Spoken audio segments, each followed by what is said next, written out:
Esther, chapter 9.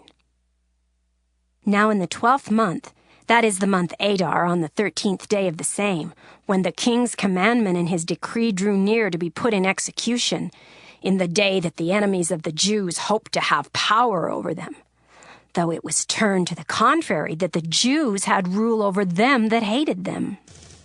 The Jews gathered themselves together in their cities throughout all the provinces of the king Ahasuerus to lay hand on such as sought their hurt. And no man could withstand them, for the fear of them fell upon all people. And all the rulers of the provinces and the lieutenants and the deputies and officers of the king helped the Jews, because the fear of Mordecai fell upon them. For Mordecai was great in the king's house, and his fame went out throughout all the provinces, for this man Mordecai waxed greater and greater. Thus the Jews smote all their enemies with the stroke of the sword, and slaughter and destruction, and did what they would unto those that hated them. And in Shushan the palace the Jews slew and destroyed 500 men. And Parshandatha, and Dalphon, and Aspatha, and Poratha, and Adaliah, and Aridatha, and Parmashta, and Arizai, and Aridai, and Vajezatha, the 10 sons of Haman, the son of Hammedatha, the enemy of the Jews, slew they. But on the spoil laid they not their hand. On that day the number of those that were slain in Shushan the palace was brought before the king. And the king said unto Esther the queen, The Jews have slain and destroyed 500 men in Shushan the palace, and the 10 sons of Haman. What have they done in the rest of the king's provinces? Now, what is thy petition, and it shall be granted thee? Or, what is thy request further, and it shall be done?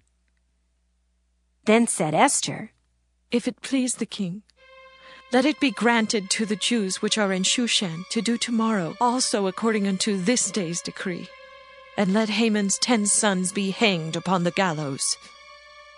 And the king commanded it so to be done, and the decree was given at Shushan, and they hanged Haman's 10 sons.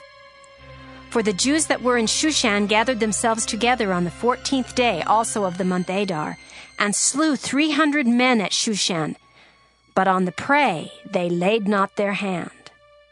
But the other Jews that were in the king's provinces gathered themselves together, and stood for their lives, and had rest from their enemies, and slew of their foes 75,000, but they laid not their hands on the prey.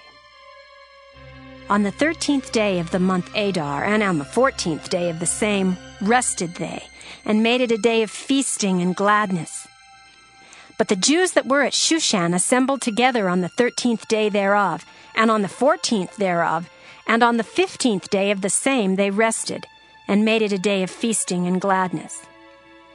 Therefore the Jews of the villages that dwelt in the unwalled towns made the 14th day of the month Adar a day of gladness and feasting, and a good day, and of sending portions one to another. And Mordecai wrote these things, and sent letters unto all the Jews that were in all the provinces of the king Ahasuerus, both nigh and far, to establish this among them. They should keep the 14th day of the month Adar, and the 15th day of the same yearly, as the days wherein the Jews rested from their enemies, and the month which was turned unto them from sorrow to joy, and from mourning into a good day.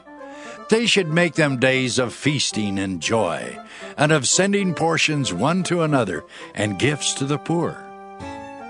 And the Jews undertook to do as they had begun, and as Mordecai had written unto them, because Haman the son of Hammedatha the Agagite, the enemy of all the Jews, had devised against the Jews to destroy them, and had cast pur, that is, the lot, to consume them and to destroy them. But when Esther came before the king, he commanded by letters, His wicked device, which he devised against the Jews, should return upon his own head, and he and his sons should be hanged on the gallows. Wherefore they called these days Purim, after the name of Pur. Therefore for all the words of this letter, and of that which they had seen concerning this matter, and which had come unto them, the Jews ordained and took upon them, and upon their seed, and upon all such as joined themselves unto them, so as it should not fail that they would keep these 2 days according to their writing, and according to their appointed time every year, and that these days should be remembered and kept throughout every generation, every family, every province, and every city, and that these days of Purim should not fail from among the Jews, nor the memorial of them perish from their seed. Then Esther the queen, the daughter of Abihail, and Mordecai the Jew wrote with all authority to confirm this second letter of Purim.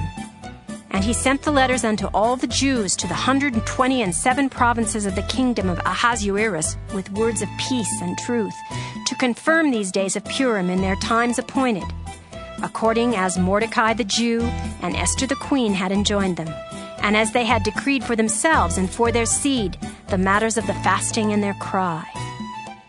And the decree of Esther confirmed these matters of Purim, and it was written in the book.